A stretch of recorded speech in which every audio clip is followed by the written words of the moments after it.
আসসালামু আলাইকুম। এখন শুনবেন সংবাদ শিরোনাম। কুমিল্লার দুর্ঘটনা তদন্তে 2 কমিটি গঠন, গাফিলতির দায়ে 2 গেটম্যান বরখাস্ত। ভয়াবহ রূপ নিয়েছে বেপরোয়া মোটরসাইকেল দুর্ঘটনা। জামালপুরে ব্রহ্মপুত্র নদে ভাসমান সেতু ভেঙে নিহত 5 শিশুর জানাজা ও দাফন সম্পন্ন, 4 সদস্যের তদন্ত কমিটি গঠন। হরমুজে ইরানি নৌযান লক্ষ্য করে যুক্তরাষ্ট্রের হামলা, ইসরায়েলের হাইফা তেল শোধনাগারে পাল্টা মিসাইল তেহরানের। মধ্যপ্রাচ্যের কয়েক দেশেও আঘাত এনেছে ড্রোন। হাদি হত্যার সন্দেহভাজন ফয়সাল ও আলমগীর এবার 14 দিনের জেল হেফাজতে। জিজ্ঞাসাবাদ করবে কলকাতার পুলিশ। এতক্ষণ শুনছিলেন সংবাদ শিরোনাম, এখন শুনবেন বিস্তারিত। 2 গেটম্যানের দায়িত্ব অবহেলায় কুমিল্লায় বাস ট্রেন সংঘর্ষে প্রাণ ঝরেছে নারী শিশু সহ 12 জনের।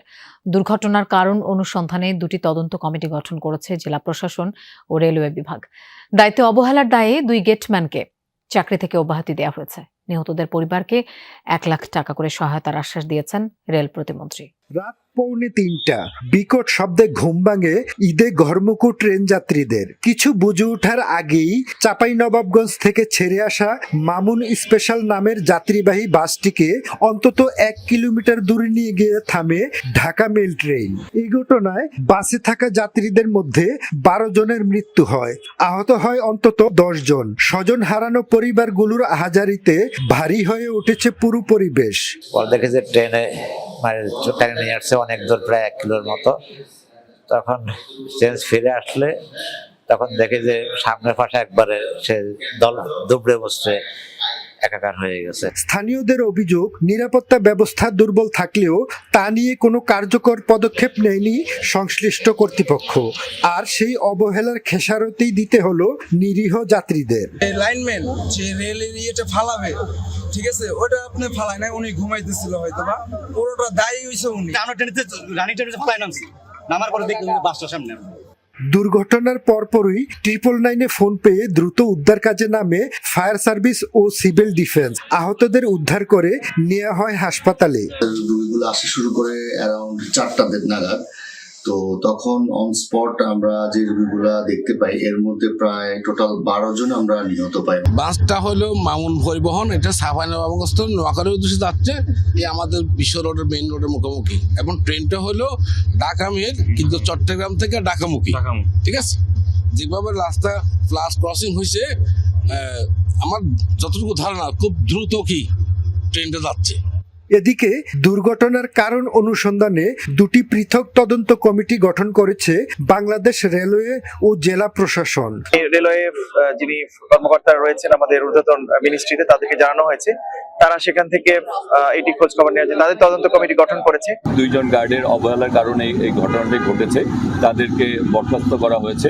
আমরা যেখানে রেল ক্রসিং আছে সেখানে আমরা আন্ডারপাস অথবা ওভারপাস করার একটা চিন্তা ভাবনা আছে। সঠিক তদন্তের মাধ্যমে দোষীদের দৃষ্টান্তমূলক শাস্তির দাবি স্থানীয়দের। ফেনীতে সড়ক দুর্ঘটনায় 3 জন নিহত হয়েছেন, আহত হয়েছেন 5 জন। ভোররাতে ঢাকা চট্টগ্রাম মহাসড়কের ফেনী রামপুর এলাকায় এই দুর্ঘটনা ঘটে। পুলিশ জানায় চট্টগ্রাম অভিমুখী একটি লেন মেরামত কাজ চলছিল। এ সময় এই রাস্তা দিয়ে একটি অ্যাম্বুলেন্স ধীর গতিতে পার হওয়ার সময় শ্যামলী পরিবহনের একটি বাস অ্যাম্বুলেন্সটিকে ধাক্কা দেয়।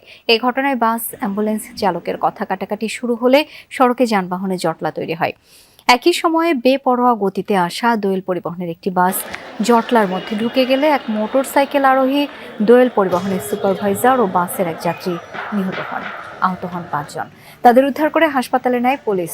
ঘাতক বাসটি জব্দ করা হয়েছে, তবে পালিয়েছে চালক ও হেলপার। এদিকে কিশোরগঞ্জের কুলিয়ারচরে পিকআপ ভ্যান চাপায় মারা গেছেন 2 মোটরসাইকেল আরোহী। এদিকে হবিগঞ্জের মাধবপুর উপজেলার আন্দিউরা থেকে সড়ক দুর্ঘটনায় নিহত 4 জনের মরদেহ উদ্ধার হয়েছে। পুলিশ জানায় সকালে ঢাকা সিলেট মহাসড়কের ঢাকামুখী লেনে একটি ডিআই পিকআপ সড়কের পাশের খালে পড়ে থাকতে দেখে স্থানীয়রা। পরে 999-এর মাধ্যমে সংবাদ পেয়ে ঘটনাস্থলে যায় হাইওয়ে পুলিশ। উদ্ধারের পর পিকআপটির ডান দিকের কিছু অংশ দুমড়ানো মোচড়ানো অবস্থায় পাওয়া যায়। এছাড়া কেবিনের ভেতর থেকে এক কিশোর সহ 4 জনের মরদেহ উদ্ধার করে পুলিশ। ডিআইপিটিতে গৃহস্থালির মালামাল ভর্তি ছিল। ধারণা করা হচ্ছে অন্য কোনো গাড়ির ধাক্কায় নিয়ন্ত্রণ হারিয়ে পড়ে যায় পিকআপটি। এই বিষয়ে তদন্ত কার্যক্রম চলমান রয়েছে। এদিকে বান্দরবানে পর্যটকবাহী একটি বাস নিয়ন্ত্রণ হারিয়ে গভীর খাদে পড়ে অন্তত 30 জন যাত্রী আহত হয়েছেন। এছাড়া কক্সবাজারের টেকনাফে জিপের ধাক্কায় প্রাণ গেছে এক মোটরসাইকেল আরোহীর। জামালপুরে ব্রহ্মপুত্র নদে ডুবে নিহত 5 শিশুর দাফন সম্পন্ন হয়েছে। এ ঘটনায় গঠন করা হয়েছে 4 সদস্যের তদন্ত কমিটি। সকালে নিহত শিশুদের নিজ নিজ এলাকায় জানাজার পর দাফন সম্পন্ন হয়।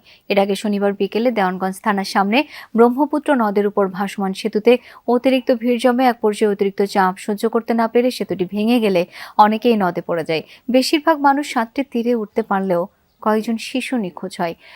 পরে একে একে 5 শিশুর মরদেহ উদ্ধার করে ফায়ার সার্ভিস। ইরানের ভয়াবহ হামলার শিকার হয়েছে ইসরায়েলের অন্যতম গুরুত্বপূর্ণ তেল পরিশোধনাগার হাইফা। আশদোদেও জ্বালানি স্থাপনা লক্ষ্য করে ছোড়া হয়েছে মিসাইল। আইআরজিসির টার্গেট হয়েছে কুয়েতের মিনা আল আহমাদি তেল শোধনাগারও। এছাড়া ঈদের দিন ইরানের হামলার শিকার হয়েছে সৌদি আরব, আরব আমিরাত, বাহরাইন, জর্ডানের মতো মধ্যপ্রাচ্যের বিভিন্ন দেশ। অন্যদিকে শুক্রবার রাতভর তেহরানে হামলা চালিয়েছে ইসরায়েল। হরমুজ প্রণালীতে এই পর্যন্ত মার্কিন হামলার শিকার হয়েছে ইরানের 1.5 শতাধিক জাহাজ। ইসরায়েলের বন্দরনগরী হাইফার তেল পরিশোধনাগার লক্ষ্য করে ইরানের অভিযান। ক্ষয়ক্ষতির পরিমাণ জানা না গেলেও রয়টার্সের একাধিক ভিডিওতে স্থাপনাটি থেকে ধোঁয়া উঠতে দেখা গেছে।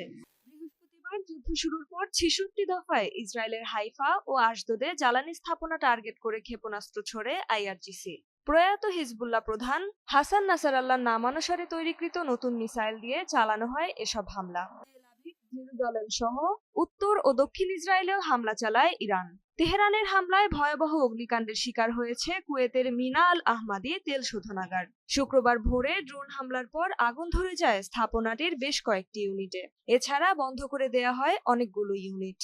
সংযুক্ত আরব আমিরাতেও ছোড়া হয়েছে একের পর এক মিসাইল। দেশটির স্বরাষ্ট্র মন্ত্রণালয় জানিয়েছে ক্ষেপণাস্ত্র মোকাবেলায় কাজ করছে তাদের আকাশ প্রতিরক্ষা ব্যবস্থা। অন্যদিকে সৌদি আরবের পূর্বাঞ্চলে 2টি ড্রোন ভূপাতিতের দাবি করেছে দেশটির প্রতিরক্ষা বাহিনী। হামলার শিকার হয়েছে বাহরাইন ও জর্ডানও।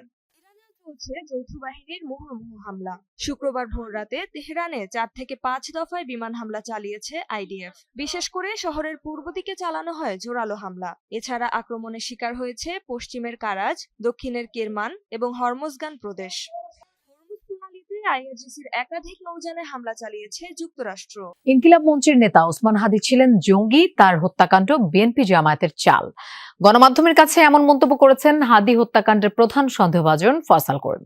রোববার এই হত্যাকাণ্ডের 2 সন্দেহভাজন আলমগীর হোসেন এবং ফয়সাল করিমকে আদালতে তোলা হয়। সেখান থেকে বের হওয়ার সময় এমন মন্তব্য করেন অভিযুক্তরা। এ সময় তাদের আবারও 14 দিনের জেল হেফাজতের নির্দেশ দেন আদালত। 14 দিনের পুলিশি রিমান্ড শেষে রোববার সকালে হাদি হত্যাকাণ্ডের প্রধান 2 সন্দেহভাজন আলমগীর হোসেন এবং ফয়সাল